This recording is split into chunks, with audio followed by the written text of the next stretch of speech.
Hello everyone and welcome. Today we'll be presenting our physics project. For this project, our objective was to demonstrate the contrast of the magnitude of the rolling friction between two angles using a skateboard with different inclines around the ASU campus. Here you can see the first incline we used had a degree of 1.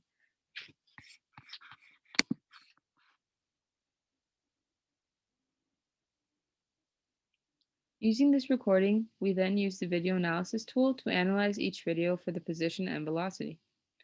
As you can see, the image at the bottom right came from the video analysis tool, where it was decided to plot the points at the front of the wheel of the skateboard so that position and velocity versus time graph could be determined.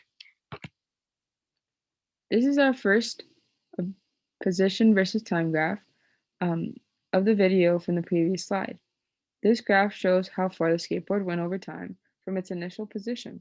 As it can be seen, the skateboard is moving in a positive direction with rolling friction.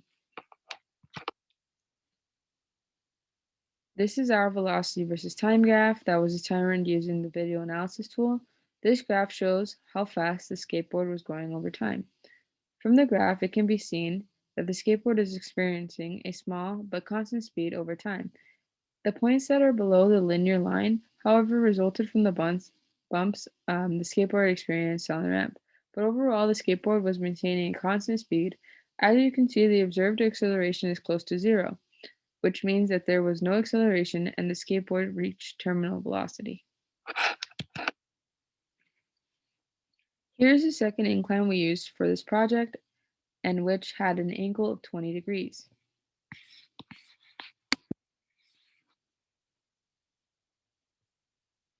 Again, using the video analysis tool, points were plotted at the first wheel of the skateboard so that the position and velocity versus time graph could be determined. This is seen by the image on the bottom right. Similar to our first position versus time graph, this graph also shows the skateboard moving constantly in a positive direction over time from its initial position.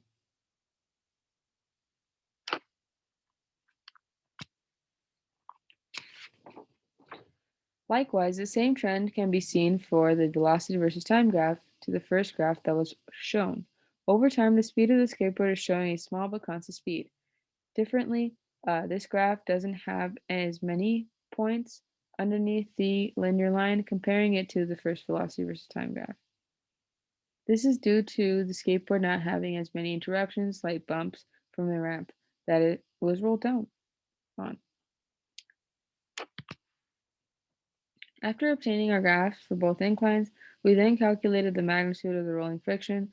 The equation used to calculate the magnitude of the rolling friction was as follows: f of x equals negative mg sin theta, where m was the mass, g the universal gravitational constant, and theta the angle of the incline. The mass of the skateboard was 2,000 grams. The universal gravitational constant was 9.8 meters per second squared, and the angle of incline number 1 was 1 degree, while the incline of angle number 2 was 20 degrees. The rolling friction of the 1 degree incline was calculated to be negative 342.08 newtons. The rolling friction of the 20 degree incline was calculated to be negative 6,703.6 newtons. Um, and this concludes our presentation. I hope you've enjoyed it, and thank you for watching.